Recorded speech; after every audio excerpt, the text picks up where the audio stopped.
one thing I really love, for example, about Gen Zs is Gen Zs are very creative, brilliant, but I have to push them a lot when it comes to achieving the task. Getting a group like this that is progressive, that is forward-thinking, is not something easy to find in our country. Many young people are busy on their individual social medias, bashing, saying different things that are not very nice to different people.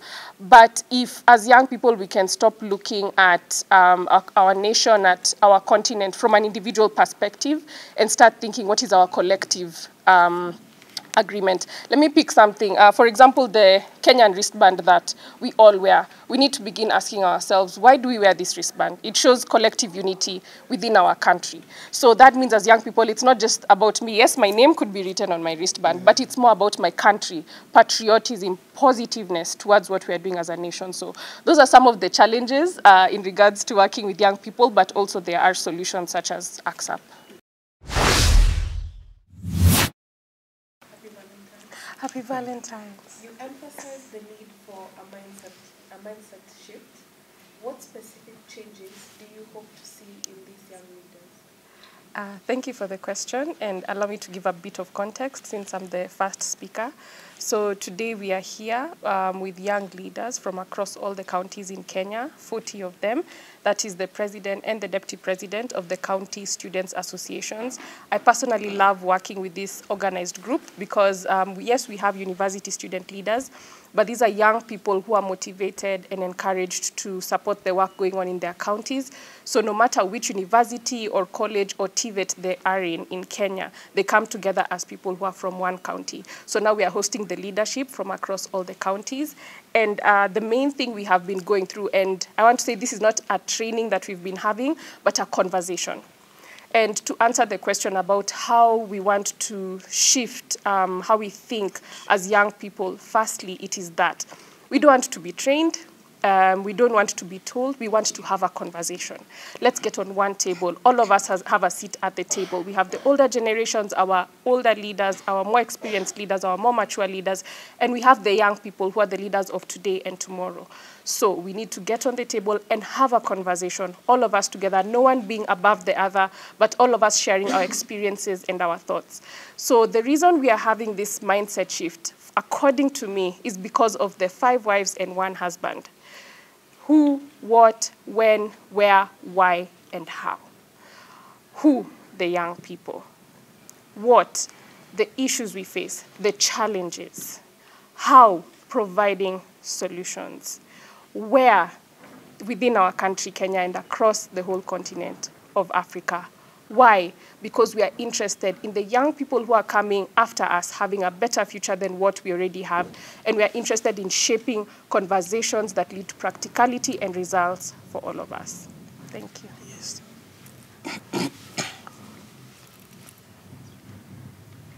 This is for the director.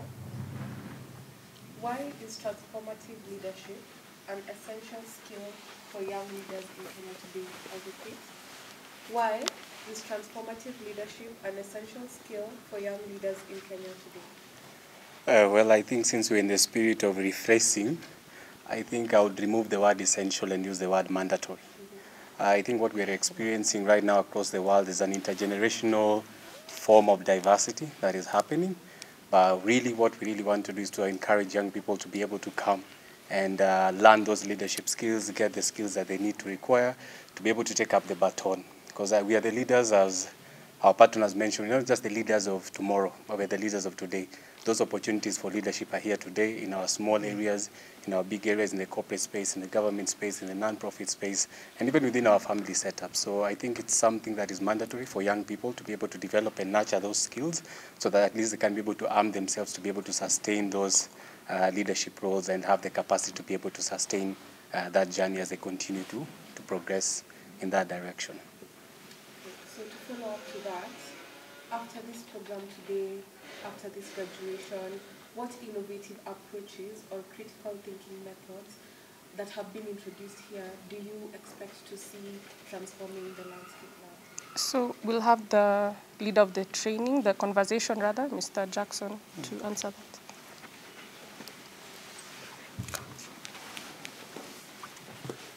Thank you so much. You can repeat the question, sorry. It's okay. Mr. Jackson, Yes. after this program, what innovative approaches or critical thinking methods that have been introduced here do you expect to see taking shape? Thank you so much for the question. What this team has gone through has been an experiential learning process where every of the county represented had an opportunity to share their case scenarios per their counties. We are living in interesting times, a momentous time we have never experienced in this country, where over 65% of our population is actually the young people. But those who are in power positions of duty bearing are actually the opposite of their age. And therefore that already introduces a distinction that is, we can only bridge that gap, which is a generational gap between the young population who form the majority, but they're being led by the minority who are actually the wise people. So that already creates a transformational change. And from the experiences as the participants were sharing, they would bring it out, that all they're asking for, that they need space to be listened to. So one of the transformative action that we expect to take place as we live here is the inter-county dialogue spaces, where the young generations have a space to share out their mind. They are also questioning how policies are even conforming to their spaces. Many of the policies and duty bearers are actually occupying positions meant for the youth. And sometimes part of what we saw as experiences, they are not even represented. They were even now arguing out from the conversations that even where we say that the positions meant for the youth, they are represented, they are actually not fully engaged. So they were able to redefine, is actually participation being representation, and is representation being engagement. So some of those fundamentals entry points would form a basis for mindset change and completely create a new trajectory of our conversations as young people. So just among the others, I know also there are issues of being more strategic and aligning ourselves towards influencing policy right from the grassroots. What kind of conversations are you going to engage with our communities? What are the thematic agendas that are actually disturbing us, not just as a community, but as a country and as a global space? What are the challenges of the world? What is our role in trying to address these challenges? So quite a number has been covered, and we completely trust that this team are not just leaders. They are actually change makers. They are the game changers. Yes. Thank you. Preferably the president or a youth leader could take this question. What has been the most valuable lesson you have learned from this leadership training process? Thank you. I'm David Msongori. First and foremost, let me mention something about AXAP. I know there are a lot of misinformation and disinformation that prevail within our country and across the youth worldwide. So AXAP is a union body for all presidents from the 47 counties that we have specific universities and colleges students association in the counties. One of the reasons why we united ourselves mid last year, it was from the fact that we young people needed to have a space, a free space for ourselves, a free space that we have created for ourselves, because even in the training, we were able to understand that there are systems that do not favor us. So this AXAP is a system that favors young people and by the young people. So to your question, I feel one of the key things we learned from the 23 counties that are represented here is that we need to create more spaces for ourselves. We need to engage, participate, and represent ourselves if need comes. And what we are taking home from here is that where there is representation, there must be a question of engagement, and there must be a question of participation. So we are going home, going to answer the three questions. Are we represented? Are we engaged? And are we participating? I feel that, as we have said, we are change makers from here. We are going to change the game in the country.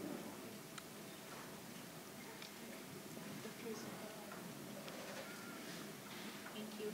Any question from the team? Probably to Charlene, you've been really passionate when it comes there are ups and downs working with the youth. What are the challenges so far that you've faced working with the youth? Thank you. That's a very good question. I think when I started working with young people, I thought it would be easy because I'm a young person. But actually, even within the young people, we have our own generations. So I'm a millennial, and most of the young people with me today are Gen Zs. And thus, we look at life from very different lens. And also, our backgrounds are different. People have different ways of connecting with society. So that difference has made it, sometimes we don't understand each other well, and different ways of working. So one thing I really love, for example, about Gen Zs is Gen Zs are very creative, brilliant, but I have to push them a lot when it comes to achieving the task. Getting a group like this that is progressive, that is forward-thinking, is not something easy to find in our country. Many young people are busy on their individual social medias, bashing, saying different things that are not very nice to different people. But if, as young people, we can stop looking at our nation, at our continent from an individual perspective and start thinking, what is our collective agreement? Let me pick something. For example, the Kenyan wristband that we all wear. We need to begin asking ourselves, why do we wear this wristband? It shows collective unity within our country. So that means as young people, it's not just about me. Yes, my name could be written on my wristband, but it's more about my country, patriotism, positiveness towards what we're doing as a nation. So those are some of the challenges in regards to working with young people, but also there are solutions such as AXAP. Thank you. Somebody would ask now, what's the future goal when it comes to on the First, an immediate future that we have. Actually, this training or these conversations we started having did not stem from me. It stemmed from these young people. They said, we have a platform here, we want you to support us. And for me as a youth champion, my work is to amplify the efforts of young people. So when they came to me and they had this idea, let's have conversations within ourselves first. As young people, I said, I will definitely support that. And this is the first cohort. There are 40 of them. And by March, we will have done 500 young people who will have gone through these conversations. And what I love is they're from the different counties across Kenya. So this information, this knowledge is not going to stay with them. It's going to be transferred, diffused throughout all our ethnic communities. So that is the near future that we see. But aside from that, what we are doing through AXAP Kenya is, since they are college, university, TVET students, we're not just keeping it there. We are going to mentor our younger brothers and sisters in high schools, in primary schools, taking development to them, taking the right message to them, because we don't want them to get to a point of, as David said, misinformation, malinformation, and disinformation. We want them to have, let me call it the right vibe, first of all, and the right knowledge and care for our nation and even for each other as young people. Okay. Yeah. Maybe to one of you, how has it been working with Charlene? Random person, not you.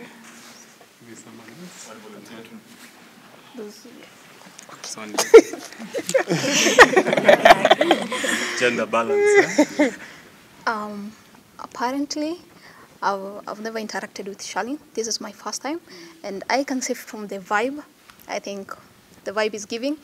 And maybe she seems to be a nice person. You know, as we go on, as we interact much more, because definitely we will, trust me, I think I'll love this. This is all about positivity. Yeah, and I like it. Thank you. Thank you, Fatma.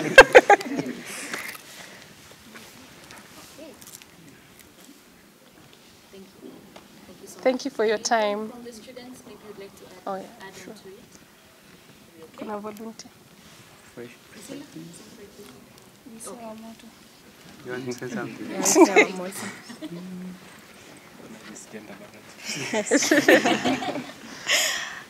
Okay, first of all, I will say that this is such a great idea. I'm very humbled and honored to know how much knowledge my fellow young people have. Actually, when I'm in Masai Mara University, I think I'm the wisest. But coming here, it was really a challenge. I learned a lot.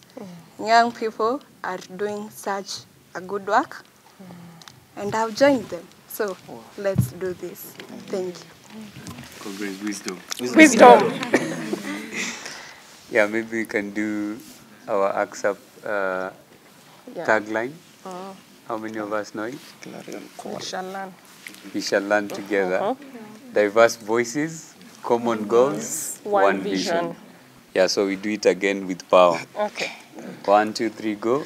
Diverse voices, common goals, one vision. Thank you so much.